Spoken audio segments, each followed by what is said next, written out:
त्यही भएर उहाँले राम्रो पढ्ने मौका दिनु। म राम्रै पढेको मान्छे हो। रासोपा छोडेर भागेका भगौडा सन्तोष परियार फेरि विचार मिलेसम्म रासोपामै फर्किने भनेर एउटा पोडकास्टमा उनले गएर बोलेका रहेछन्। निकै लामो अध्ययन, निकै लामो विचार विश्लेषणबाट संश्लेषण गरेर एउटा निष्कर्षसहित म त्यहाँबाट निस्केको हो। यसर्थ मलाई रत्तिभर पनि छैन। आइएम सो ह्याप्पी, होइन, हामीले मलदल गरेको, हामीले दुःख गरेको पार्टी, हामीले बनाउन खोजेको पार्टी आज पहिलो पार्टी भएको छ, त्यसमा म खुसी छु। होइन, यस्तो आजको दिनमा त त्यो अब किनभने म आफै एउटा अर्कै राजनीतिक अभियान भएको कारणले त्यो आजको दिनमा सम्भव छैन। तर मैले जे कुरा यहाँ भएन भन्ने कुराहरू त्यो सबै कुरा रासोपाले गऱ्यो भने त फेरि त्यो सम्भावना नहुने भन्ने कुरा पनि भएन। सन्तोष परियार प्रमुख सचेतक, राष्ट्रिय स्वतन्त्र पार्टीको तत्कालीन 21 सिटको पार्टीको प्रमुख सचेतकको सेवा सुविधा गाडी पिएसओ अनि जेनजी आन्दोलन पछाडि एकाएक उनी राजसभा परित्याग गरेर पर्लोपा पार्टीमा उनी जोइन भएर उक्त पार्टीको 1 नम्बर दलितबाट समानुपातिक कोठामा 1 नम्बर सांसद बस।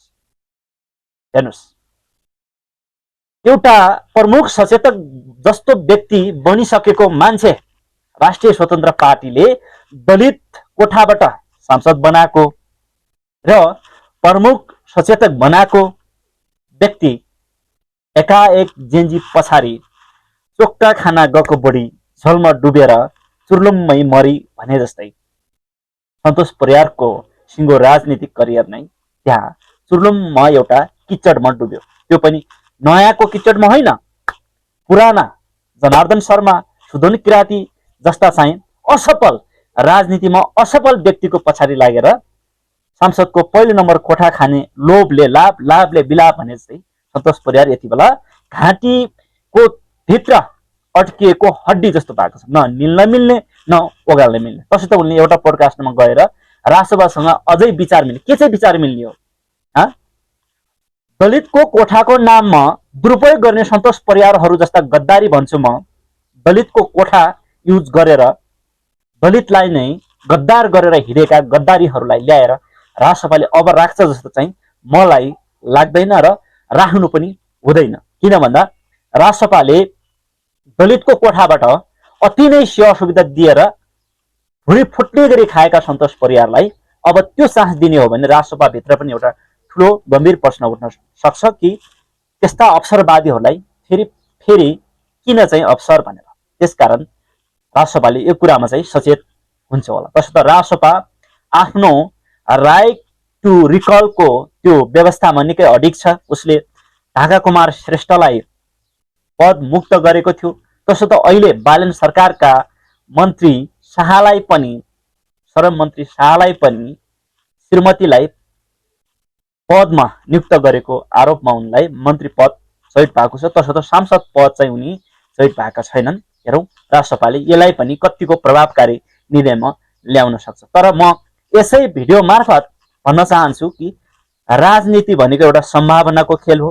राजनीतिमा विचार, राजनीतिमा एउटा चाहिँ धैर्यता, राजनीतिमा एउटा स्ट्यान्ड भन्ने चिज चाहिँ लिनुपर्छ। अब नपढेको भन्ने हो भने बौद्धिक जमातमा गएर ठुल्ठुला भाषण गर्ने सन्तोष परियार, पढेको हो भन्ने हो भने आफ्नो पार्टीलाई सङ्कट परेको बेला चट्ट छोडेर भागेको सन्तोष परियार। त्यसकारण रवि लामेछानेज्यू र बालेन शाहज्यूले अहिले निकै सोचेर बुझेर पब्लिक पनि फिडब्याक लिएर काम गर्दा सबैभन्दा बेस्ट हुन्छ। त्यसकारण चाहिँ यस्ता अवसरवादी, चरम अवसरवादी भन्छु म, सुमना श्रेष्ठ जसलाई रविले जनजाति कोठाबाट संसद बनाए, हुँदाहुँदा शिक्षा मन्त्री बनाए र आफ्नो पर्फर्मेन्स राम्रो देखाउने एउटा ठाउँ, मान्छे खेलाडी जतिसुकै क्वालिफाइड भए पनि उसलाई खेल खेल्नको लागि मैदान चाहिन्छ भने जस्तै राजसभाको ब्रान्ड युज गरेर यी आफ्ना भविष्य बनाइरहेका यी भगौडाहरूलाई अब फेरि पनि राजसभाले चान्स दिनु भनेको यसले निकै नेगेटिभ चाहिँ सन्देश पब्लिकसम्म जान्छ। त्यसकारण बेलैमा सचेत हुन म राजसभालाई पनि अनुरोध गर्न चाहन्छु। र अब सन्तोष परियारजीलाई म भन्न चाहन्छु, तपाईँ एउटा वडा अध्यक्ष जित्ने हैसियत नभएको मान्छे हो अहिलेको अवस्थामा, अनि तपाईँलाई राजसभाले फेरि के प्रमुख सचेतक बनाउनलाई ल्याउनु पर्ने? अनि विचार मिलेन भने, त्यो पार्टीसँग विचार मिलेन भने पार्टी प्रवेश गर्नुभन्दा अगाडि त्यसको विधान पढिएको थियो होला, संसद बन्नुभन्दा अगाडि त्यसको विधान याद भएन, खाँदासम्म एकदम भुरी फुट्नेसम्म खाँदासम्म चाहिँ त्यो पार्टी एकदम प्रिय, रवि चाहिँ सर्दै अध्यक्ष, सर्दै सभापति, अनि जेनजी आन्दोलन पछाडि खान पाइएन भनेर तुरुन्तै पार्टी फुटाएको होइन, छोडेको होइन। अनि तपाईँ जस्तो अवसरवादीलाई राष्ट्रसभाले फेरि किन भन्ने प्रश्न चाहिँ हामी पनि खडा गर्छौँ। तपाईँलाई यो भिडियो कस्तो लाग्यो, कृपया जस्तो लाग्यो त्यस्तै सल्लाह सुझाव प्रतिक्रिया दिन नबिर्सिनु होला। बाँकी फेरि अर्को भिडियो। नमस्ते।